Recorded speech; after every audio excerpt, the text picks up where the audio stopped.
G'day guys, we've got a microeconomics question for you today where we've got a firm with a production function k to the alpha, l to the beta, and from that production function we've got to derive the firm's marginal rate of technical substitution and also find the lowest cost at which the firm can produce 1080 units. So let's get started with part A of this question. Okay, so to find the firm's marginal rate of technical substitution, what we're going to do is we're going to make use of the relationship. The marginal rate of technical substitution is equal to the negative marginal product of labour, or the opposite of the marginal product of labour, divided by the marginal product of capital. So this can be found, hopefully you guys are already aware of this, of going the opposite of the derivative of the output, or Q, with respect to labour, divided by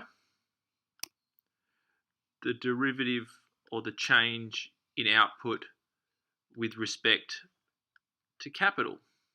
Okay, so as the relationship suggests, what we're going to have to do first is we're going to have to find both the derivatives of the production function with respect to labour as well as respect to capital. So let's start by doing that. So let's go the derivative of our production function, Q, with respect to labour.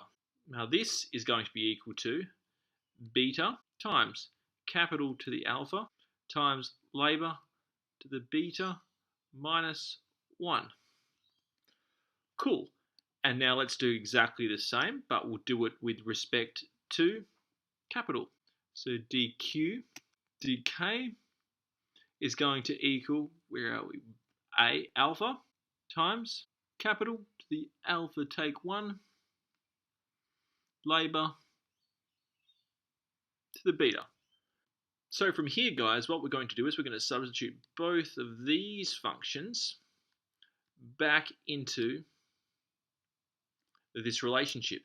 Okay, so from here then, we're going to have our marginal rate of technical substitution is equal to the opposite of the marginal product of labour, which is equal to negative bk to the alpha, L to the beta take 1, divided by the marginal product of capital, which is alpha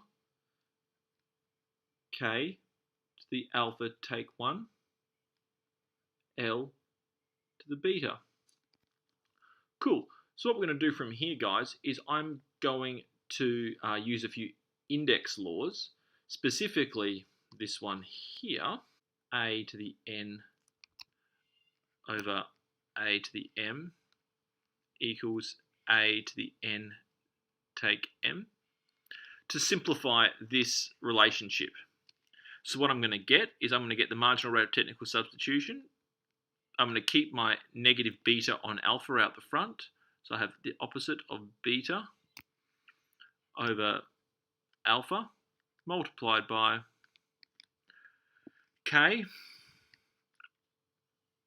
to the alpha subtract alpha plus 1, because negative take negative is a positive, multiplied by L to the beta take 1 take beta, and then what I'm left with, guys, is I'm left with negative b divided by alpha multiplied by k to the 1, or just k, L to the negative 1, which can finally be simplified to the opposite of b divided by a times k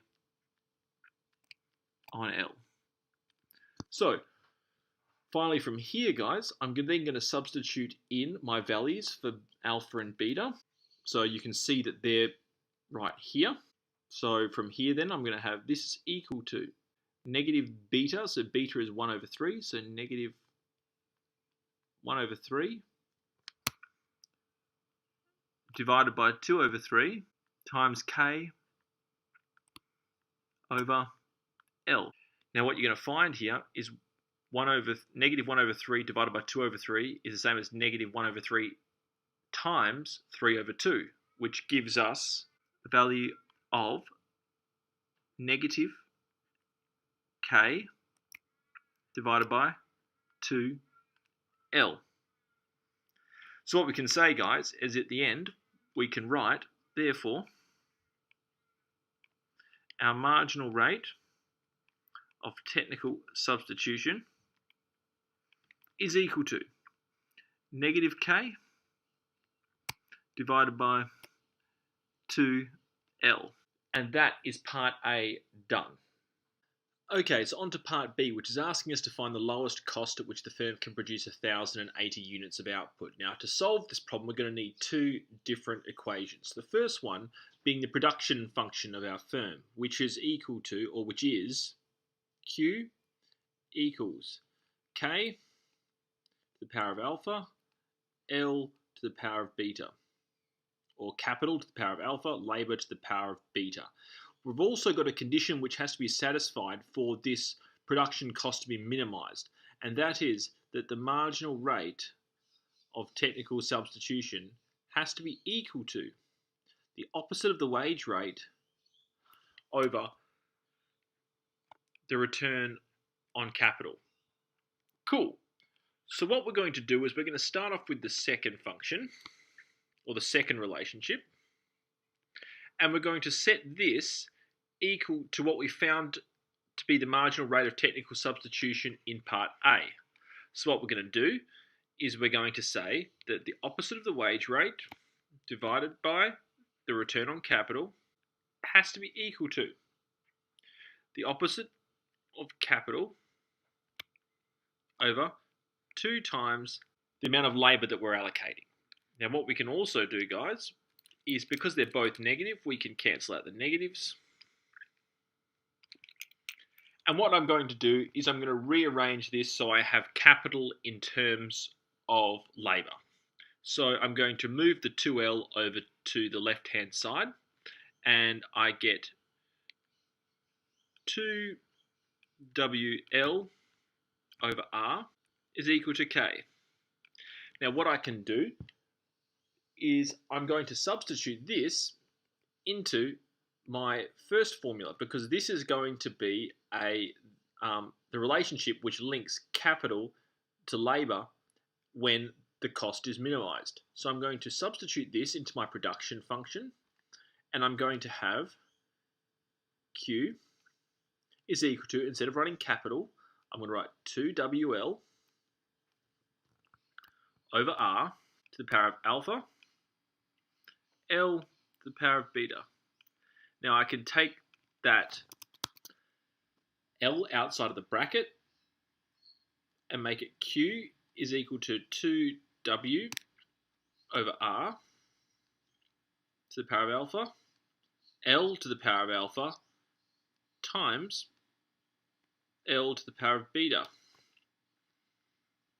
which is equal to 2W on R to the power of alpha times L to the alpha plus beta. Cool. So once I've got this, I'm going to plug in my variables. Now this is obviously equal to Q, guys. This is our output. Now we know that our output is got to be 1080.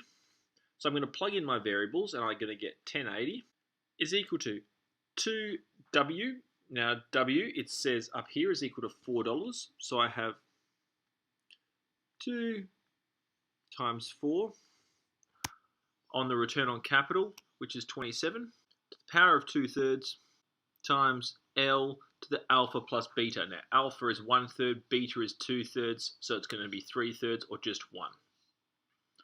Cool. So what I can do now is I'm going to show you guys how you would go about solving this by hand. So if you're at a university or an institution which doesn't allow you to use calculators, such as my one, you had to learn how to do all this algebraically. So it does help so you can understand what the hell's going on. We have 1080 equals 8 on 27 to the power of 2/3 times L. Now 8 is 2 to the power of 3, and 27 is 3 to the power of 3. So what I'm going to do is I'm going to sort of move this up here, and I'm left with 1080. equals 2 to the power of 3 over 3 to the power of 3 to the power of 2/3. Now, like before, how I like to use index laws, if we have a to the n all to the power of m, this is going to be equal to a to the power of n times m. So in this bracket, we've got 3 times 2/3. And so we have 1080, on this is times L as well. So we have 1080 is equal to 2 to the power of 3 times 2/3 is just 2 to the power of 2, which is 4, over 3 to the power of 3 times 2/3 is just 3 to the power of 2, which is 9, times L. So L is going to be equal to, we've got 1080 times 9 on 4, or 2,430. Cool. Now what I can do now is to find k is a lot simpler because I have this function here which is L in terms of k. So I can just substitute this into this function along with my two other variables and I'll be able to solve for k. So I'm just going to change color to make it easier to see. So I've got k is going to be equal to 2 times w, which is 4, times L, which is, we just worked out, is 2,430, divided by R, which is 27. And we get a value of k is equal to 720. Cool. So these are the allocations of labour and capital that we're going to stick in to get our minimum cost. So these are the allocations of labour and capital that to produce 1080 units will make sure that we're keeping our cost as low as humanly possible. So now what we're going to do is we're going to substitute this into what we call an ISO cost curve. Now, an ISO, let's just make some space here, guys. Okay, so an ISO cost curve, and in this case, is just our total cost is equal to the wage rate times the amount of labour that we use, plus the cost of capital times the amount of capital that we use. So this is going to be equal to the wage rate of $4 times the amount of labour that we use, which is 2,430, plus the cost of capital, which is $27, times 720. And if you just do a bit of simple multiplication, you're going to find that the minimum cost to produce 1080 units of output is $29,160.